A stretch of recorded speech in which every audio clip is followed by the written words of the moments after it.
word that comes to mind when I think about this group is faithfulness, and really just their faithfulness in meeting as consistently as they have. This group has been together since their freshman year, and that's not common for college guys to meet and be vulnerable and do life together and continue that for three years.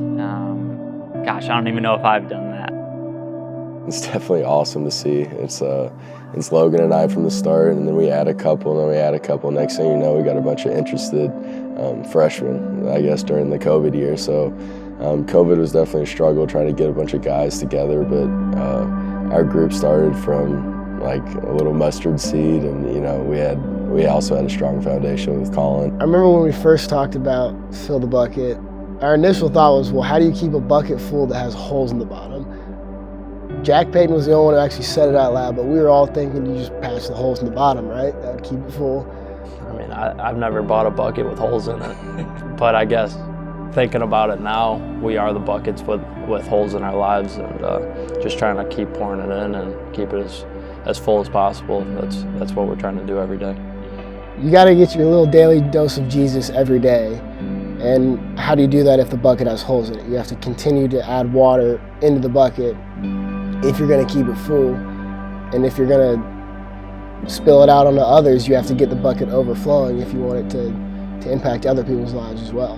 I read in the morning, or maybe I go to church on Sunday, I fill the bucket, and eventually at the end of the week, that bucket is empty, right? So the water is Jesus. How do I continue to fill myself up with Jesus throughout each day, throughout the week?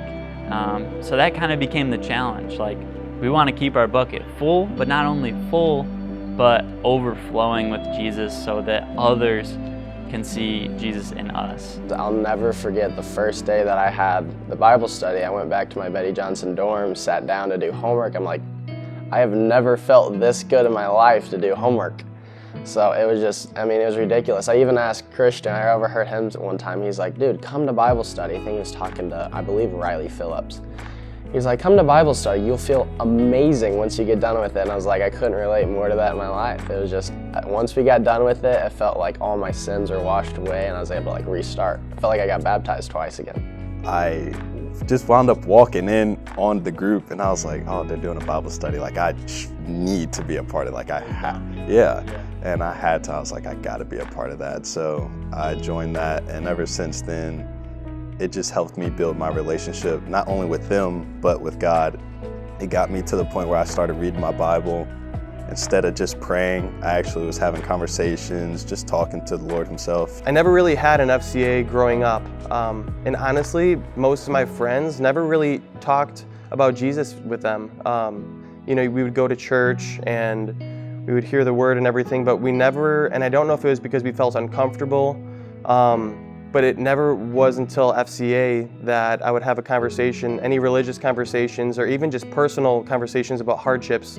We talk about like highs and lows every week. Never really had that until I got to FCA. And FCA was great because not only did it normalize that, but it embraced that, and it made that a very special thing. So once you got to experience that yourself, you wanted others to experience that, and so you reach out to your friends, and now you see something that we've built up, and it's really, really cool. So FCA sparked that, having the conversations about your feelings, your relationship with God.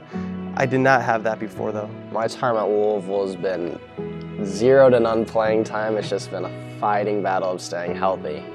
So one of the great things about keep going to them every Friday is they know exactly what I go through every day. They know that my parents have passed and all that stuff, so it's like a welcoming time there. And anytime they know I'm going through something at the very end, praying is the most powerful thing you can do. It just helps me so much because you can pray by yourself, but having a group pray together, I just think it hits more. So knowing that they're my brothers and will always be my brothers just helps a lot.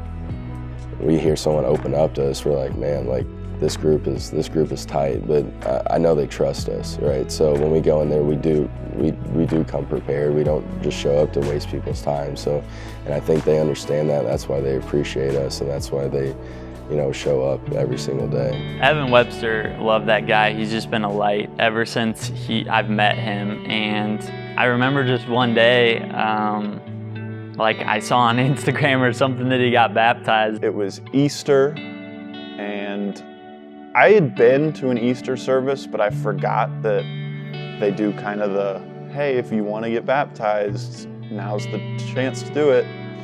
And I had wanted to get baptized for a while. I've been going to Southeast since high school, so I know on Easter they would basically just open it up like, hey, if you want to get baptized, come to the front, you can get baptized.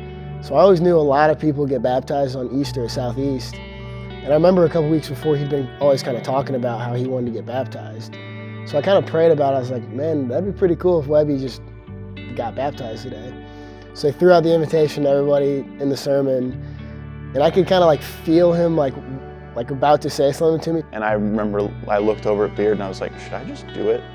And I found out probably 3 months, 4 months later that he was like rehearsing, like, yeah, go do it.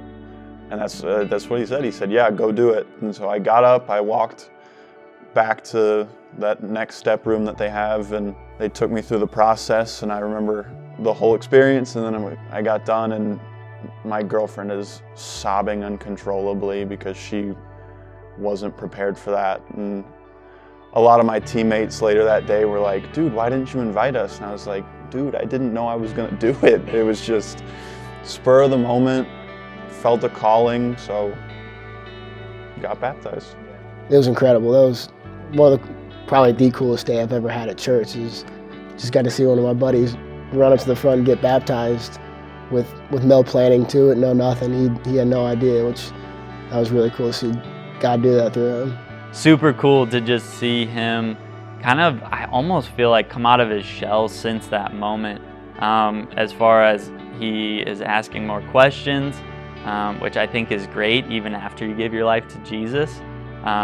He is, more vocal with the team. He's leading more, and he just starts up conversation, and you can tell he genuinely cares about others. Why I show people grace is because Jesus showed all of us grace, and he died for us, and so that we could live as sinners even though we probably shouldn't. Feel like it's easy once you kind of understand that to be like, okay, I should not be so judgmental and hating on other people when I've been given this gift. I promise, my message has been consistent. You will grow if you get in the Word, and you'll be better off for it, and you'll probably be like me and wish you to start it a little sooner. It's been a joy to watch each of these guys as a group, just grow individually, and as I said, as a group, just in their faith as men, and I'm so excited to watch them just on the field and shine their light. I'm confident that others will see Jesus in them and how they handle good, how they handle bad, and that they would just ultimately glorify Him through their sport.